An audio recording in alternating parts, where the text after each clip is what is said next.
Les barres parallèles, je la gardais de loin puisque je pouvais pas être debout dedans. Je passais des heures sur une table de verticalisation. Donc on t'allonge et on te lève. Et tu restes immobile pendant 1 heure à regarder les autres. Les autres, c'est toutes les rencontres que j'ai faites à l'hôpital. Déjà, les autres victimes des attentats. Il y avait une majorité de gens du Bataclan. Et aussi Djamel, qui avait été blessé sur la même terrasse que moi. Iyad, qui a été blessé à la Bonne-Bière. Bruce. C'est des gens qui ont été très importants dans tout mon parcours à l'hôpital.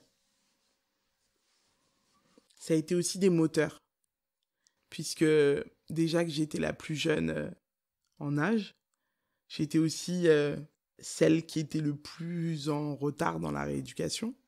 Je ne sais pas si on peut dire en retard, mais celle qui était la plus limitée.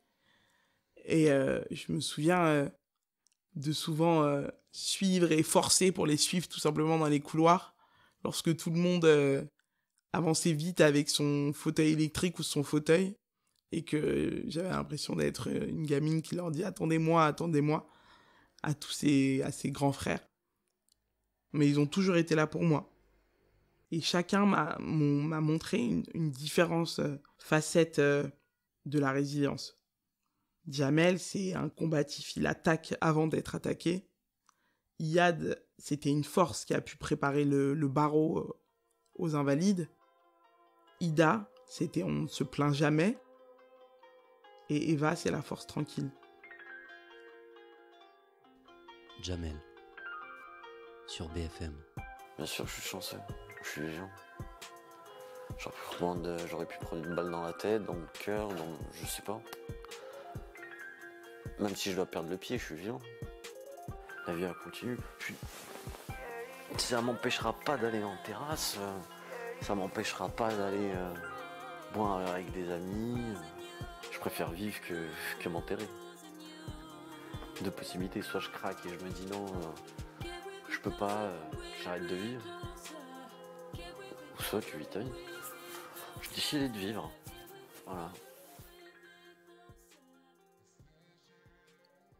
Et au fur et à mesure, j'avais envie presque que les gens se rendent compte que j'allais pas être tout le temps dernière, que j'étais forte.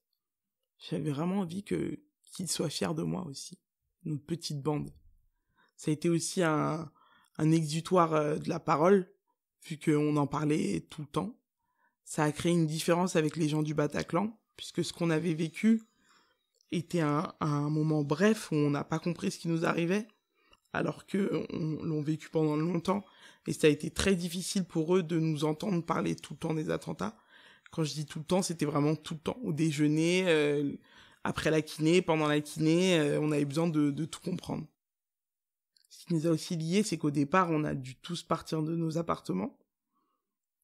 Moi, de ma coloc au 4e étage. Et du coup, pendant très longtemps, on n'avait nulle part où aller, même le week-end. Et du coup, comme des élèves rejetés de l'internat, on a passé des week-ends tous ensemble, avec Roman.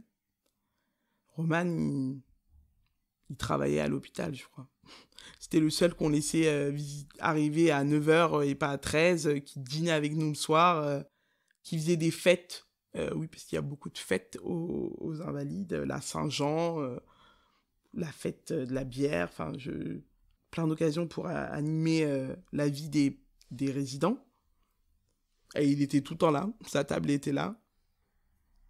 Il a créé un lien énorme avec Iyad à parler d'économie et de politique toute la journée. Un respect pour Djamel, qu'on considère comme notre grand frère. Et je crois qu'il y a beaucoup d'amour dans tout ça. On n'a pas besoin de le dire tous les jours, mais du coup, les Invalides, c'est vraiment aussi marqué par l'amitié pour moi. Je me souviens d'un des plus beaux jours de ma vie. C'est le vendredi 13 mai. C'était 6 mois après les attentats. Où Eva a décidé qu'il fallait qu'on aille manger en terrasse. Et du coup, avec Ida, Iyad et Djamel.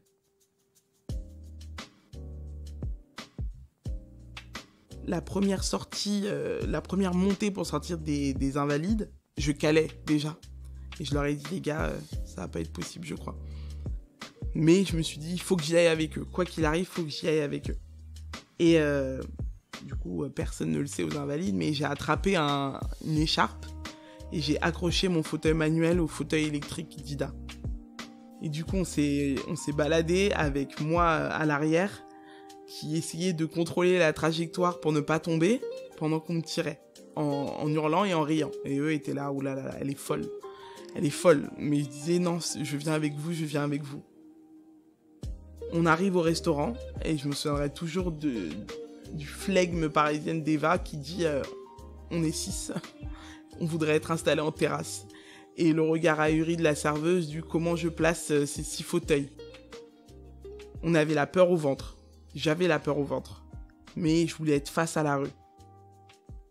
Pendant notre chemin, on riait. Et une fois qu'on s'est retrouvés sur cette terrasse, on n'a pas dit un mot.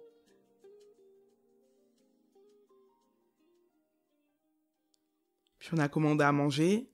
Puis on a commandé un verre de vin. On a commencé à s'adapter au bruit, au son, à la situation. Dès qu'une voiture passait trop vite ou qu'il y avait un bruit, on s'arrêtait. Mais plutôt que de regarder autour de moi, je les regardais eux. Pour qu'on se rassure. Et finalement, au bout de quelques temps, c'est passé. On a commencé à rire. On a commencé à parler d'anecdotes autres que les attentats. Et au retour, mon fauteuil a basculé vers l'avant. Et pendant 2 secondes, je leur ai dit « Attention les gars, vous en faites pas. » C'était moi qui disais « Vous en faites pas » en mentant totalement. Et j'ai réussi à me replacer.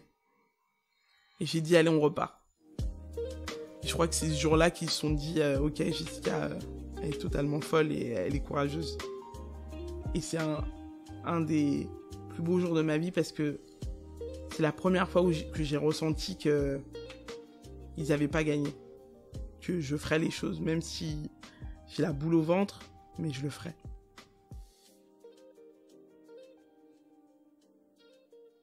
Et j'ai su que si on était là, si on était en vie, c'est parce qu'on était fort. Il n'y a pas de hiérarchie, mais on était fort. Quand on vit aussi longtemps avec eux, au bout de quelques temps, on mangeait plus tous les midis ensemble, mais ça voulait rien dire. On allait quoi qu'il arrive se retrouver. Et des soirées interminables à parler tous ensemble, moi qui m'endormais, shooté par les médicaments, mais qui voulais rester avec eux. Ils ont pris soin de moi, j'ai pris soin d'eux. Je les oublierai jamais, jamais.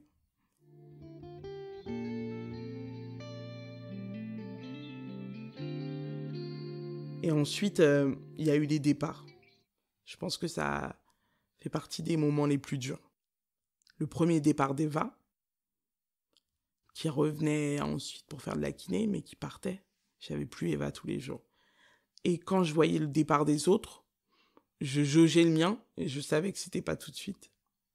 Puis le départ de Jamel, on n'entendait plus sa grosse voix tous les jours. Et le départ d'Ida. Alors Ida, elle a toujours été très aventureuse, mais elle a poussé à l'extrême puisqu'elle a fait sa soirée de départ à la Belle Équipe, décembre 2016.